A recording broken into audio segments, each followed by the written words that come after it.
Good evening, everyone, and thank you for joining us tonight for tonight's lifelong learning lecture. We are very pleased to have with us once again Dr. Helen Heineman, here to give us her talk, Jane Austen and the Marriage Plot.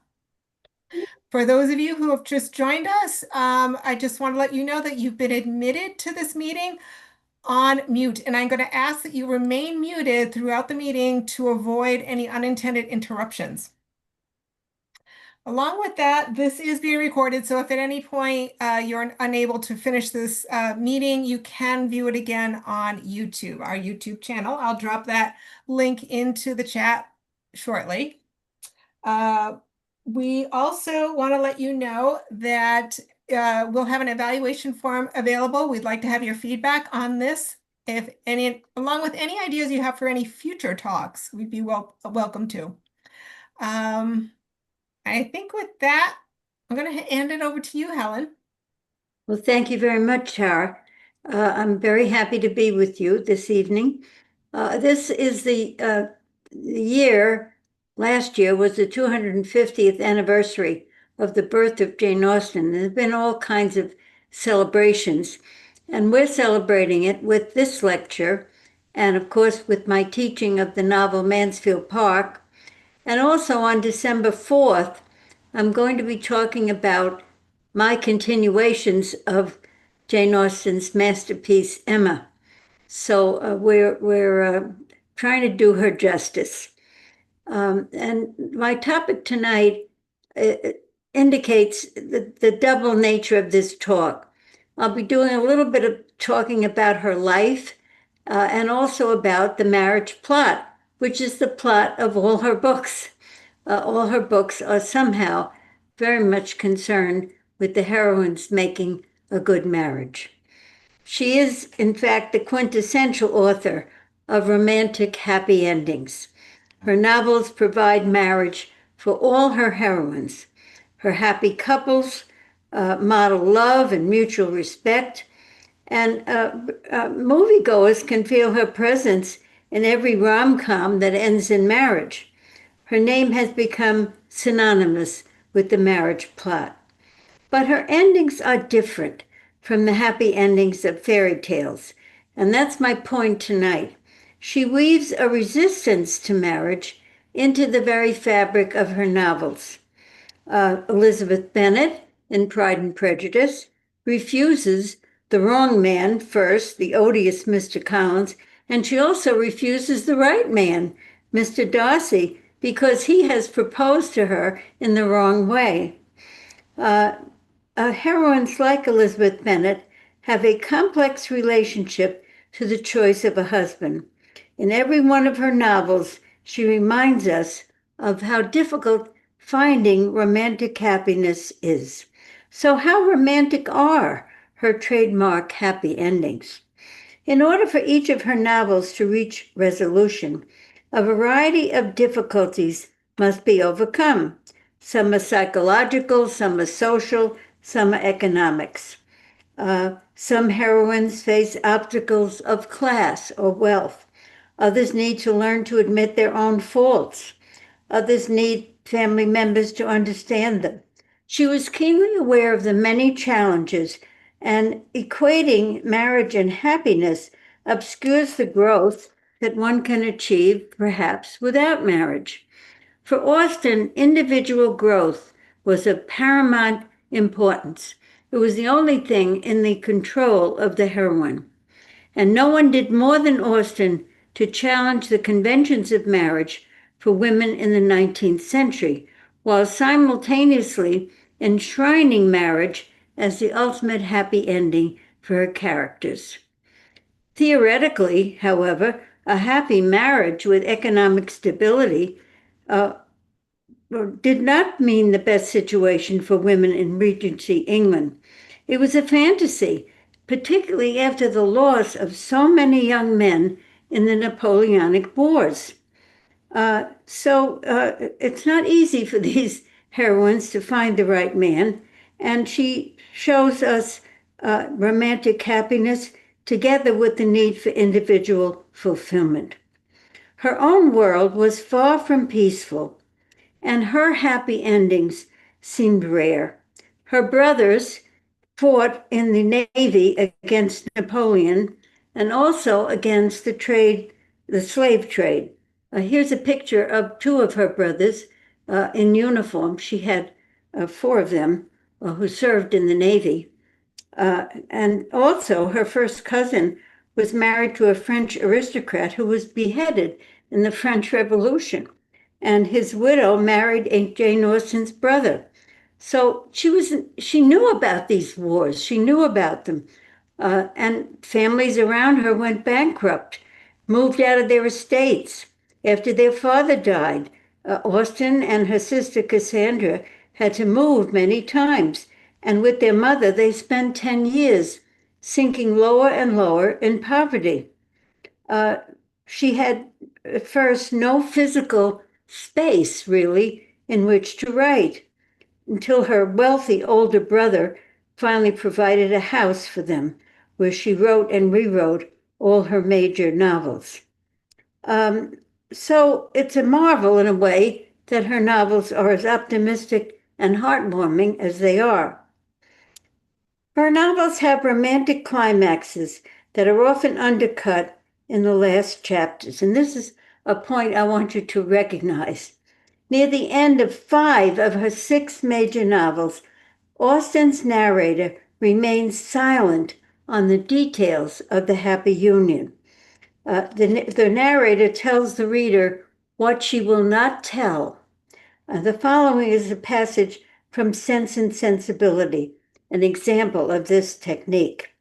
At the end of Sense and Sensibility, when Edward finally decides to marry, he, quote, walked himself into the proper resolution. However soon an opportunity of exercising it occurred, in what manner he expressed himself, and how he was received need not be particularly told. So the narrator says, I'm not going to tell you how he got to the point of marrying. So Austen hinders the satisfaction of the reader by not indulging in the details of this long-awaited denouement. Austen's Emma provides another example. When she meets Knightley in the garden, if you remember, he says to her, have I any chance of success? And then the narrator says, and what did she say? Just what she thought. A lady always does. She said just enough to show he may not despair. So that's all you got. You don't know how he was accepted, what she said, what he said. You simply don't know. In the very wonderful 1992 film of Emma, they conclude, they make up a scene in which they seated on a bench and talk about it, but that scene is not in the novel. While Emma was never at a loss for words, so this omission strikes the reader very forcefully. We can't participate fully in the romance of the moment. What should we make of these silences? She doesn't seem to want to confuse romance with the process of individual enlightenment. It seems that Jane Austen was trying to refuse happy endings to her audience. In her letters, she was frequently cruel in her depiction of marriage and childbirth. At the time she wrote, 20% of childbirths were fatal to mothers. You can take these slides down in the midst of this, so we don't need to continually look at her brothers until we get to the next slide. She transferred the language of maternal affection to her books, and she refers to Pride and Prejudice many times as my own child.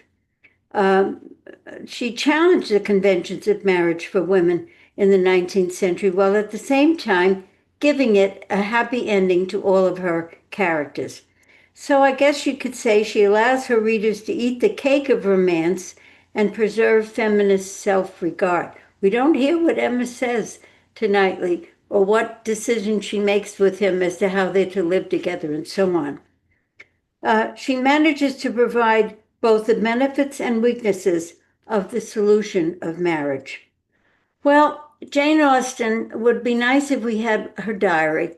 She did not keep a diary, or if she did, We don't know. We know that her sister Cassandra, after her death, burned most of the letters that Jane wrote to her.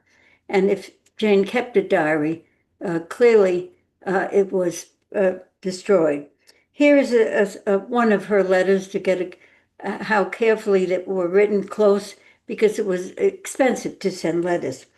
She wrote in a letter to a niece, 3 or 4 families in a country village is the very thing to work on.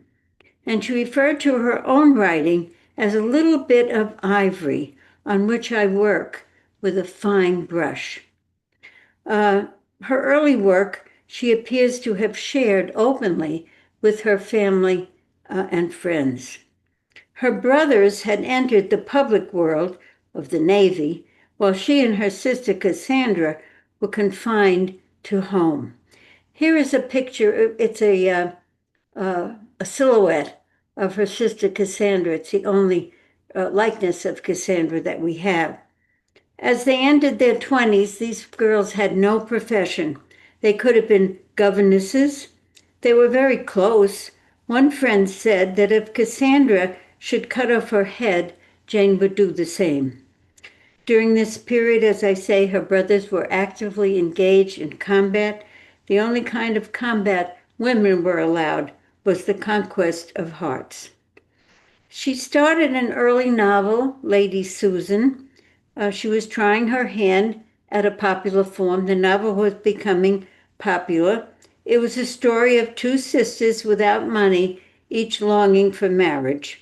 Mary Ann, the impulsive, impractical younger sister, and Eleanor, the older, a model of prudence.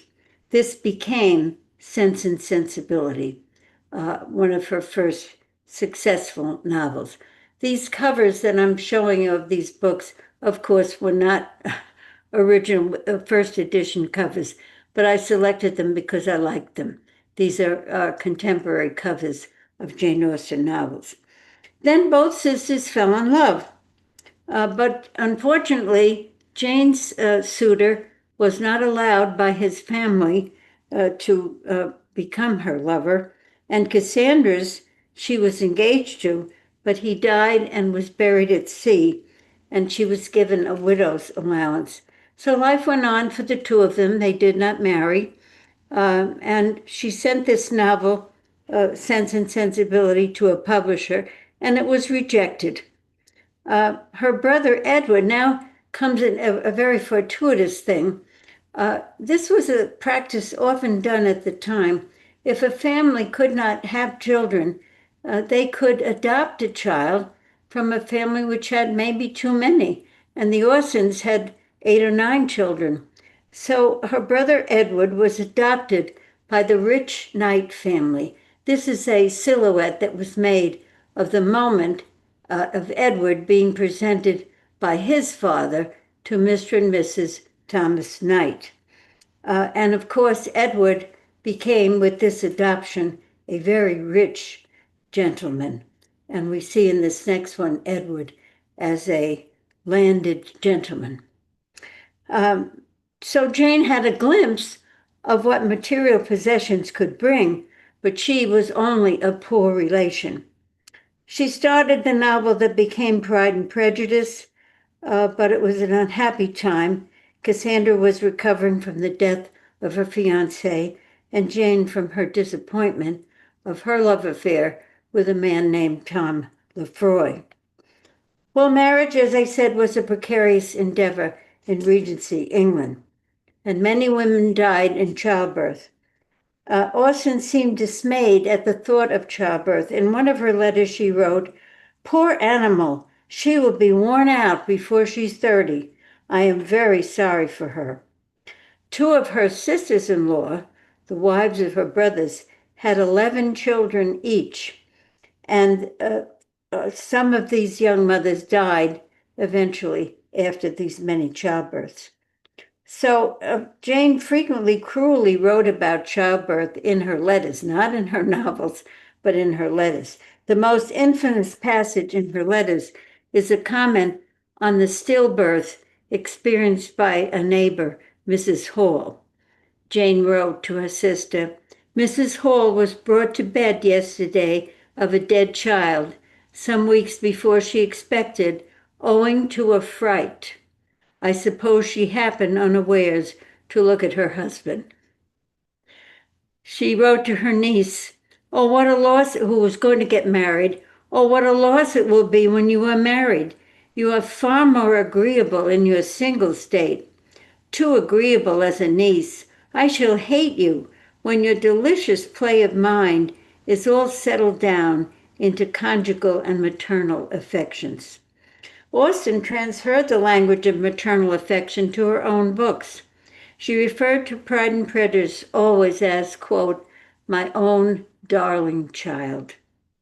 The fruit of her mind replaced any fruit of her womb.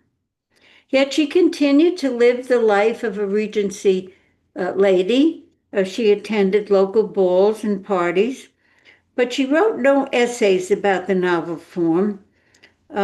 She wrote a burlesque of Gothic novels, Northanger Abbey, and the next 9 years of her life were almost entirely silent. It was a period between her first three major novels and her final three, Mansfield Park, Emma, and Persuasion. This long silence is a little bit bewildering. We don't know why. She, Cassandra, and her mother had to leave their residence, wherever it was, Steventon, and they moved to Bath. And this was the only urban center she knew. This is a slide of the Royal Crescent in Bath. It became the main setting for two of her novels, Northanger Abbey and later Persuasion. She was in a new and fashionable world, and it was not one she would have chosen for herself. Then her father died, and her mother was in a precarious economic state. There were no pensions for widows and children of clergymen. Finally, her brother Edward, the one who got adopted by the rich family, provided them a home, and she once again began to write. And at this time, she actually received a marriage proposal at her brother's home. And this is the Edwards mansion. Look at the home that her brother moved into. Uh, she accepted the proposal and she went home, and the next day she broke the engagement. It would have given her a home of her own, but perhaps she could think of nothing worse than to marry a man she did not like. Well, between the ages of 18 and 25, she wrote three confident novels. She had family upheaval. Finally, her father died, and she had not yet really convinced a publisher that she was a writer. At the age of 30, she was gaining maturity as a writer. And then, of course, her wealthy brother Edward stepped in to offer her and her mother and her sister a comfortable home. His own wife died after the birth of her 11th child. She was only 35. Edward was a very wealthy man. He gave his mothers and sisters a cottage. The cottage, here's a picture of it, Chawton Cottage. I visited it twice. It's a wonderful visit if you can schedule one. But go back to the earlier slide, the contrast between Edward's home, the Edwards mansion, and Chawton Cottage. But Jane and her mother and sister were very contented. It was a modest house close to a busy road. It had 6 bedrooms, a garden, and some outbuildings. They didn't find being near the road a nuisance. It entertained them. And Jane said they felt they were part of an ongoing world. It would be her final home. Helping to run the house was a cook, a housemaid, and a manservant. It seems that Cassandra really ran the house. And then in 1809, as I say, they moved into this house at Chawton. Life there was modest and frugal. Jane wrote in the smaller of two sitting rooms. She read her novels aloud to her family in the evenings, and they were a sympathetic audience. During this time, she wrote and revised all of her major novels. Her brother later, after she died and began to become famous, he wrote this appreciation of his sister. Quote, Jane Austen lived in entire seclusion from the literary world. Neither by correspondence or by personal intercourse was she known to any contemporary authors. She never was in company with any of those authors. She never was in company with any persons whose talents equaled her own, so that her powers were never sharpened by collision with superior intellect. Whatever she produced was a homemade article.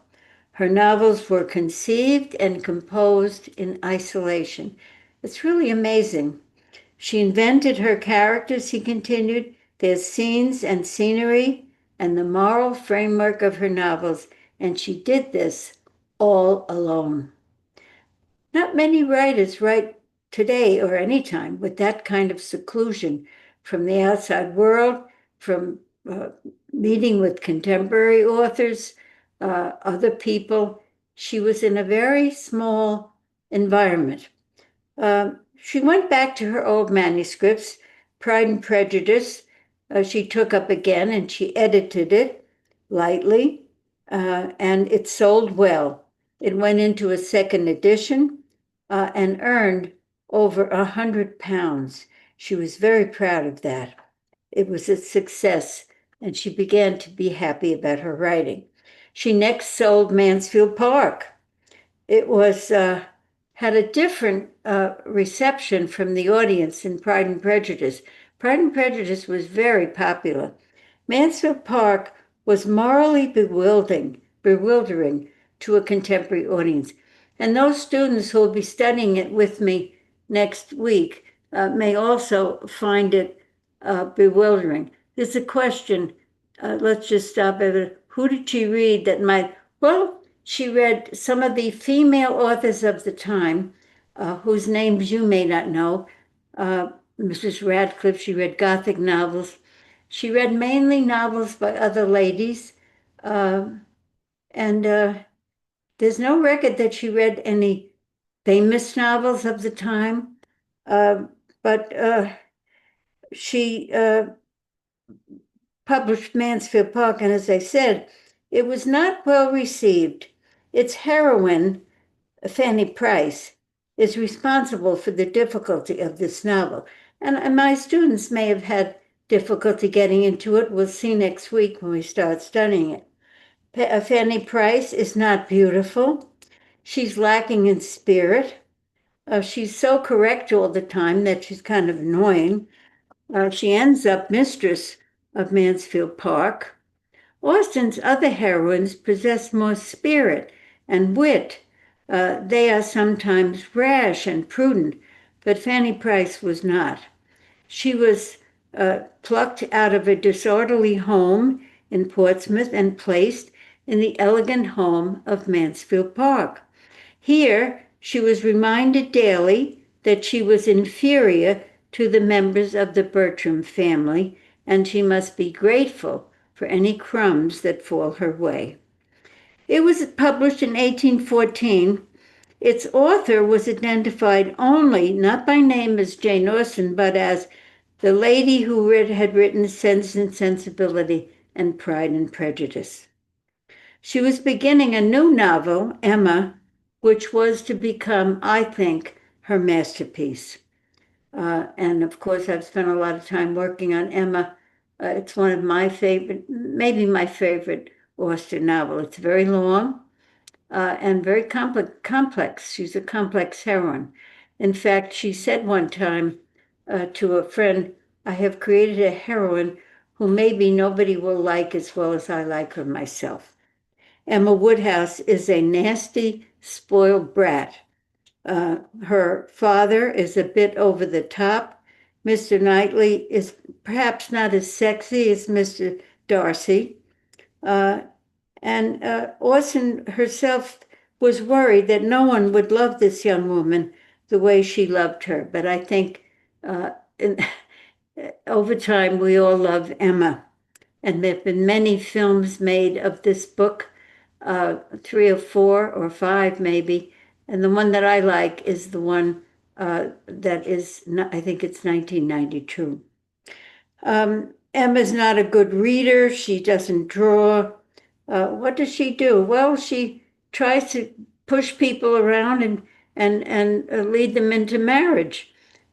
She wants to fix up her protege Harriet with the sort of nasty Mr. Elton. Uh, she makes a lot of mistakes. And of course, Mr. Knightley is older and much wiser, and the novel is rich and full of comedy. Well, by 1815, she seems to have enjoyed her new fame and the financial rewards that went with it. Admirers were everywhere. The Prince Regent asked that Emma be dedicated to him, and she did it. And her new publisher published 2,000 copies of Emma, more than Jane Austen had ever seen published. And she finally got noticed by one of the great contemporary authors, Sir Walter Scott. Sir Walter Scott wrote, quote, "That young lady has a talent for describing the feelings and characters of ordinary life, which is the most wonderful I have ever met with. The big bow wow strain I can do myself, but the exquisite touch which renders ordinary commonplace things and characters interesting from the truth of their description is denied to me." Yes, no one will read a Walter Scott novel for ordinary commonplace people. You find Ivanhoe and great warriors and so forth in his novels. But Jane Austen was able to make ordinary, commonplace things and characters interesting from the truth of their description. Well, getting back to the marriage theme, it was imperative for her heroines to struggle for the right kind of marriage. A good marriage, I think she believed, would be indispensable for the renewal of society. That there are so many bad marriages in Austen underlines the imperative of finding a good marriage. I don't know if any of you remember any of the bad marriages in Jane Austen.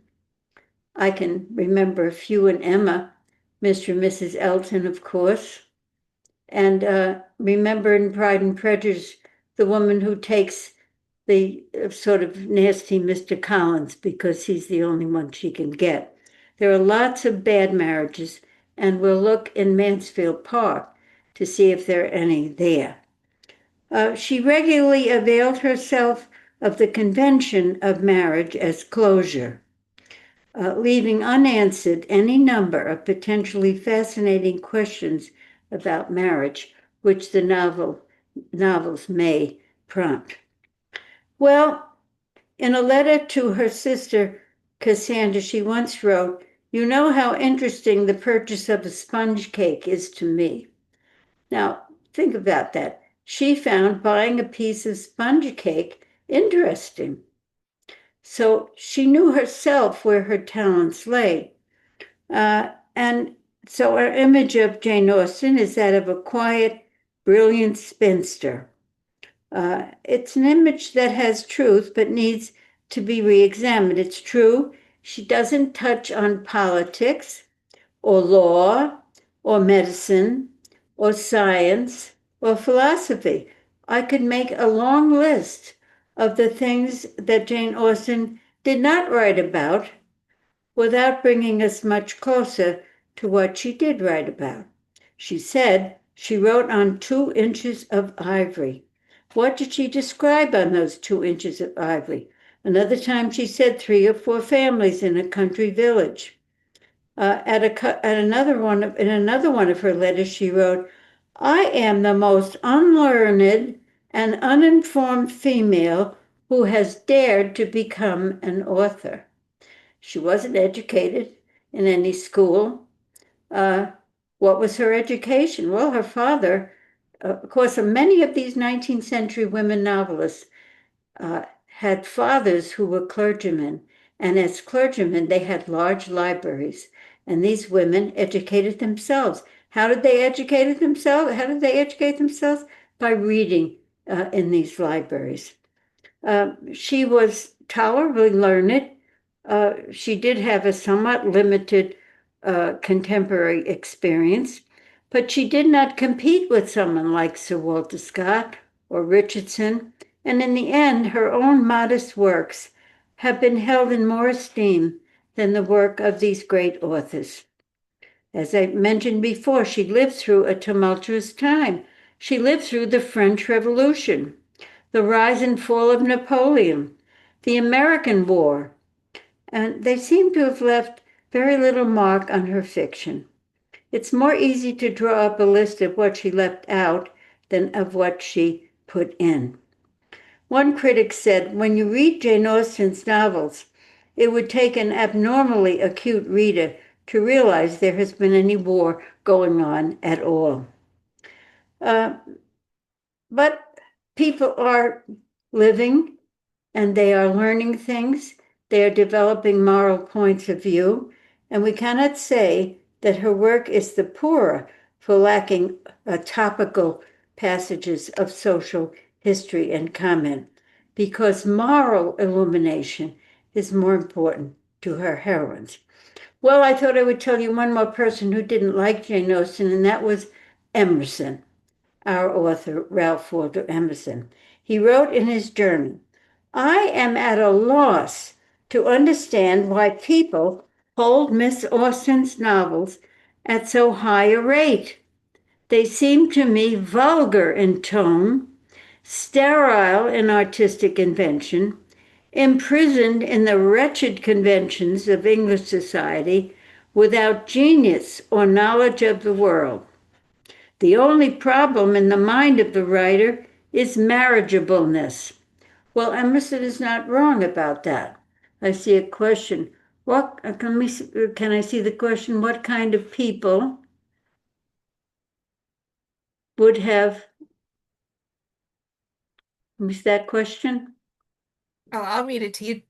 It's what kind of people would have been reading her books during her lifetime?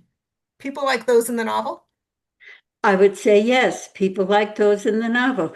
But remember, the Prince Regent, he's at the very top of society. He wants Emma dedicated to him. So we can't say that it's only the ordinary people who are reading them. We have some evidence that some people in the higher echelons also read them. Another question? There was one before that. Somebody asked, very different from Charlotte Bronte. Not quite sure what the reference is to. What is that? I didn't hear it. Very different than Charlotte Bronte? Yes. Yes, very different. And Charlotte Bronte did not like Jane Austen. She felt that she lacked the fire in the blood, the kind of excitement that you get with Jane in Rochester. Emma and Knightley is a different kind of love affair. Emma and Knightley are always at each other's throats, arguing, sparring, uh, uh, making different decisions and different opinions. Their relationship is very lively if you look at it from the point of view of people expressing their opinions and debating. There's not a lot of passion, as Charlotte Bronte would write. Okay, next question. Oh, just a moment. It's a comment, actually. Okay. Comment is, I was just curious about the kinds of people who bought her books, sorry, and made her popular. But Well, I have a question when you have time. Sorry. remember, it's the period before lending libraries. So to read a novel, you had to buy it. And so 2,000 copies sold of Emma, that's a big sale for that particular period. But as far as we know, a diverse audience read her novels, as far as we know. Hmm. Okay? All right. And was there another question? I actually have a question for you, Helen. Yeah. Bad marriages, Yeah. Mr. and Mrs. Bennett. Do you think that was an example of a bad marriage? Do I think what? Do you think Mr. and Mrs. Bennet, Elizabeth Bennet's parents, were an example of a bad marriage? Yes, absolutely. Mr. Bennet secludes himself in his study. He doesn't want any part of the life of the family, as you recall. Mrs. Bennet is always nagging him to go out and meet this person and bring this person home, and the girls need to get married and so forth. He completely has distanced himself from his relationship to his daughters. And in Mansfield Park, by the way, I don't like the marriage of Sir Thomas Bertram and his wife.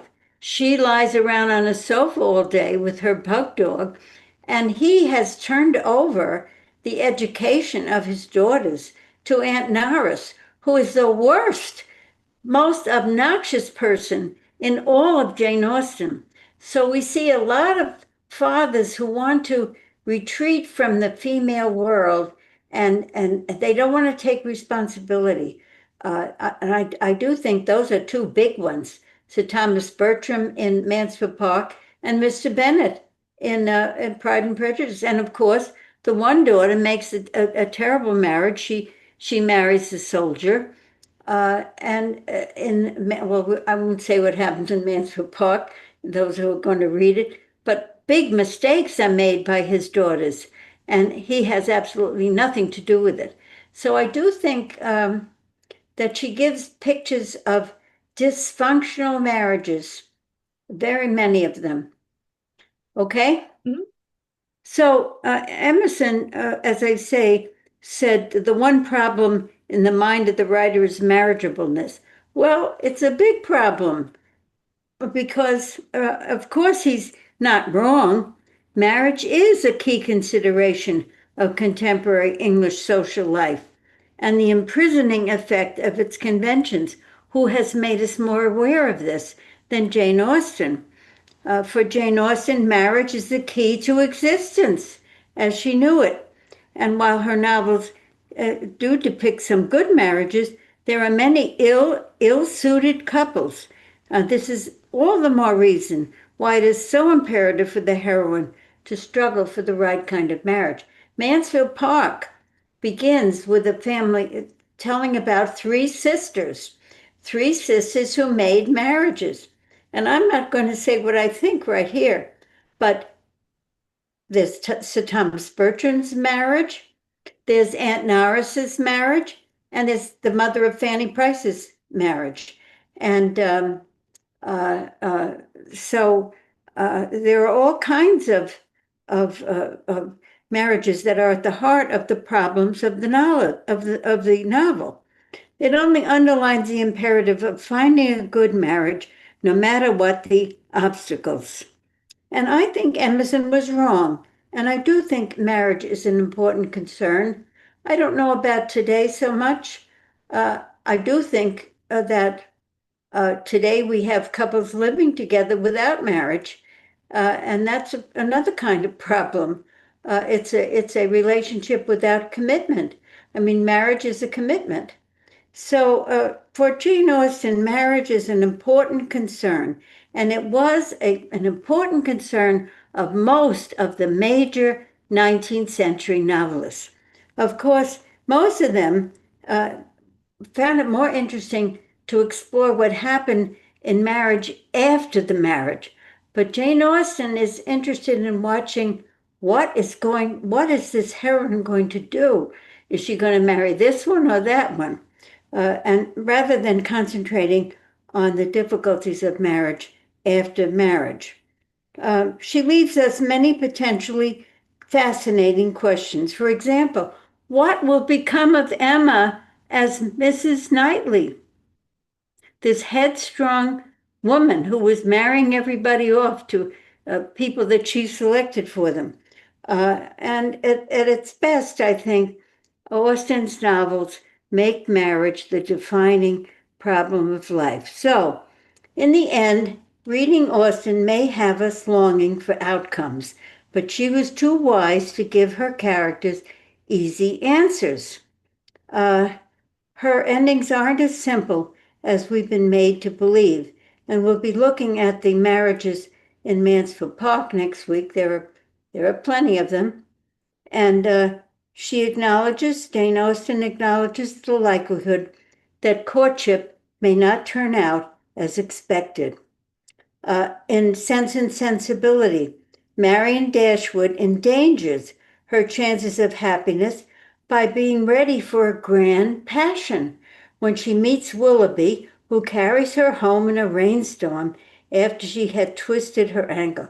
It's a very romantic encounter between them.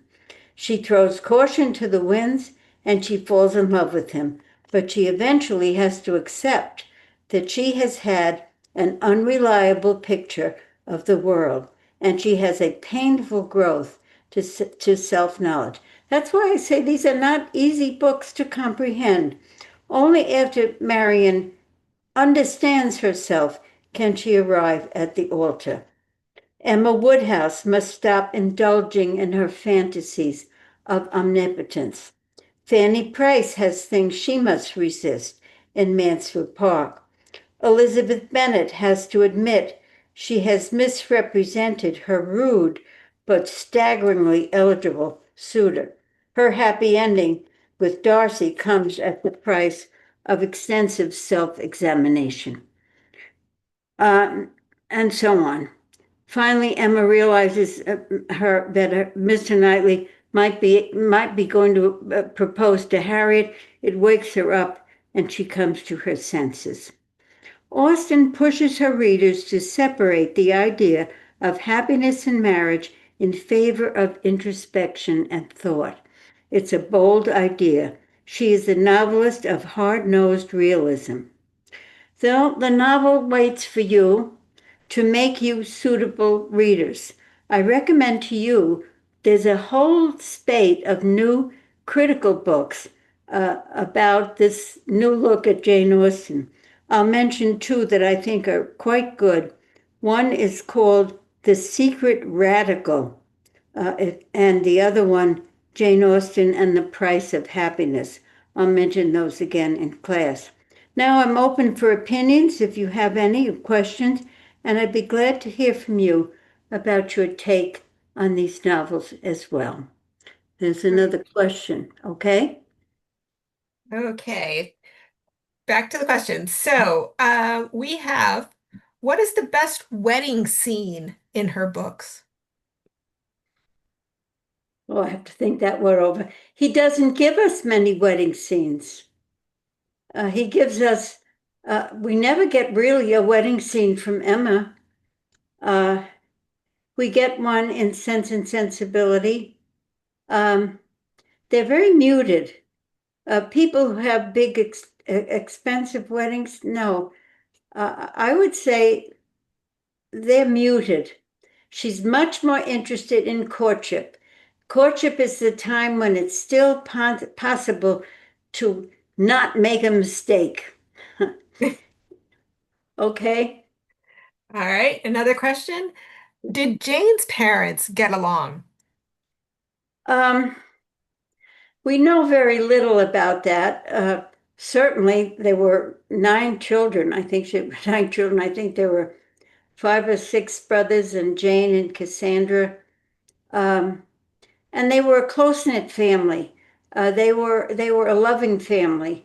Um, uh, we don't know much about whether the mother and father got along, but they stayed together, if that's any measure of happiness. I was talking to a man the other day. He here at Branches, he had been eating lunch with a couple, and he said to me afterwards, "Why do people stay together when they're so unhappy?" Well, there's no answer for that. My own parents had periods of unhappiness and struggle. My father was 20 years older than my mother, and he was a widower and had teenage children, and she was a young girl. There were problems, but she married him and she stayed with him for their whole lives. Maybe the measure of that happiness is staying with it. I don't know. This couple obviously stayed with it and were not happy. So It's an interesting question. All right, the next. Next question we have, what did you make of PBS's Miss Austen, focusing on Cassandra? I didn't care for it. Uh, I didn't like it. I didn't think it caught Cassandra. Cassandra is a bit of a mystery character. She burned all the letters that were of any personal nature. Uh, we do have letters from Jane Austen. Other people kept them. Uh, but the fact that she burned those letters, I don't know. Uh, she, like Dickens, burned his own letters when he wanted to erase his past life. But to burn someone else's letters, it's an act of almost aggression, and I I kind of can never forgive her for doing that. I don't think it was the right thing to do. She could have sealed them up. She could have put them together and said this should not be open until all the people who are named are dead. There are ways you can uh, wait a while before things come out. So I don't know what I think of her for doing that. Mm. Yeah, somebody just commented that Emily Dickinson's sister burned her letters as well. Yeah, Mm. it's an act of possession that I don't, unless, in fact, I suppose someone could ask someone. For example, I believe, I forget who it is now. There's an author who asked that his work be burned, and they didn't, and it's a great work. So sometimes people don't do what they're told after somebody's death. But in the period of time, the 19th and 20th century, most of our knowledge of writers is in their letters. Uh, that's what we have. It's the record of their lives. And so when you're burning the record of someone's life, uh, you're doing something pretty big. Mm. I'm going to remind everyone if you have any questions, you're welcome to drop them into the chat, or if you'd like to raise your hand, I can certainly take you off of mute. And while we're waiting for that, one thing I am interested in, Helen, is I would say my favorite Austen novel is Persuasion. Mhm. And it differs quite a bit from her other novels in the sense that rather than looking at first time love, it's a reflection of a second chance at love. And I'm Yes. wondering about your thoughts on that. Well, yes, it's very different. Of course, it's not first time love made a mistake. First time love was guided by the opinion of an elder who perhaps thought she knew better. And then you have the second chance. Um, I've been watching a lot of, I guess you call them rom-com movies. They all steal these Austen plots. And there are several like that, people who get, separated for so many years and come back together. They're not great. The good thing about the Jane Austen novel is when the people come back together after those years, it's not easy for them to reunite. They cannot just take it up. Those years have elapsed. Those people have grown. The decision was taken. And in Persuasion, it's a very hard road to go back and recreate and refine the love that was destroyed. So I Mm, think it's a very interesting look at can you do it? And they very nearly don't. hmm. Okay. We have a couple more questions for you. Yeah. In Pride and Prejudice, Darcy and Elizabeth have a great romance, but I've wondered if Charlotte's experience was probably more common, having to make do with what was offered, seeing Mr. Collins as a sensible option. Am Yeah. I being too negative about the options women had in the early 19th century? No. I once knew the statistic. The number of English young men between the ages of 20 and 30 who died in the Napoleonic Wars, it was so extraordinary that there was something like for every woman for every woman I know, like she had a terrible probability of even finding a man who was eligible by age, because the whole youthful population almost died in that period of time. So I don't know. All right. We have someone who's going to be taking your Mansfield Park class next week and asking if she should read some of the chapters ahead of time. No, I don't think so. I like very much to be in one place with my students. Of course, you can read them, but I always try to give a reasonable reading assignment for the class, and we stick with it. I try not to give away what happens next. So, if you have the time, sure. I know people have told me they have finished the book. Some people told me I finished the book and I didn't like it. I said, fine, because many people don't like Mansfield Park when they first read it. The first chapter of Mansfield Park is such a brilliant chapter. Uh, it She does so much in one chapter of telling of the lives of these three sisters and how they differed and what is the result of those marriages. Marriage is never something that stops when you marry. It goes on, it creates situations. And so I think we're going to go through it chapter by chapter. And of course, you can read ahead, but I don't think it's a great idea. Helen, don't you want everyone to read the first volume by the first class? Yes, that's chapters 1 through 18. Yeah. Yes, that much, because then I say, we know all of this that happened in these 18 chapters, and it's common knowledge for the class. So I do think you should read the first 18 chapters. Okay. All right. We've got one more question in the chat. Okay. Do you have an opinion about the book or movie Becoming Jane? And I'm going to apologize ahead of time. I may mispronounce this. Is there much known about Lefroy? There's not very little known about Lefroy, just that it seemed that Jane loved him, or, and his family intervened because, of course, she had nothing. Many young men had to find some money to marry. And I think, when she turned down that man she met at Edward's house, to me it said, I can't marry a man I don't like or love. And she I think did love Tom Freud. Mm. We don't know much because Cassandra burned all these letters. All right. I think, let me see if we've got any more.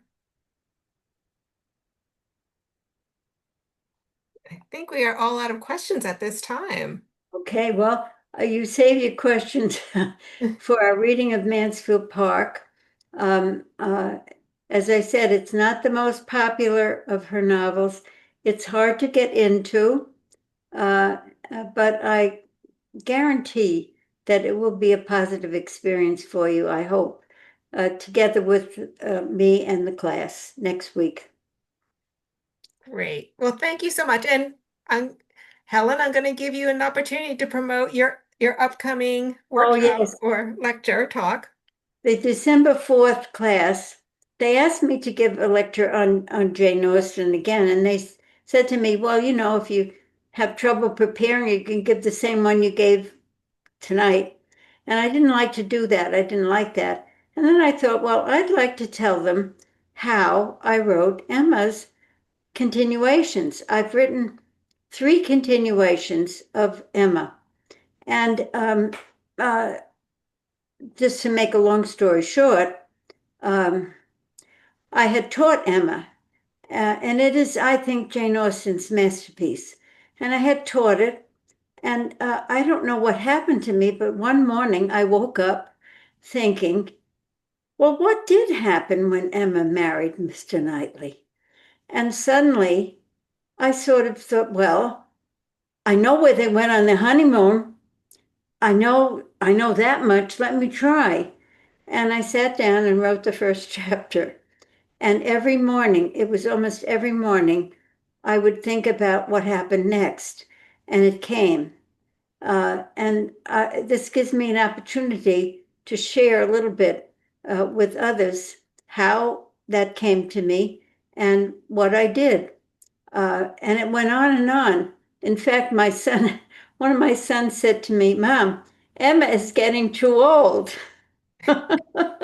You have to stop. So I have and I entitled it Emma Redux, uh, The Return of Emma, Emma Redux, Happily Ever After. So the first book is the happily ever after life of Emma and Knightley.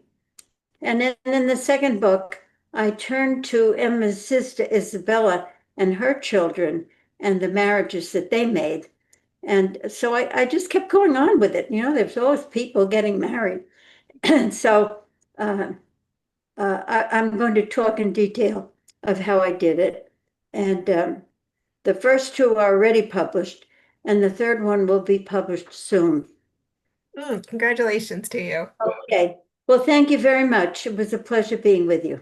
Thank you, everyone, for joining us tonight. And if you missed any of this lecture, you can look at our YouTube channel. We will be posting it later this evening. Okay. Thank you so much, everyone. Good night. Good night. Thank you.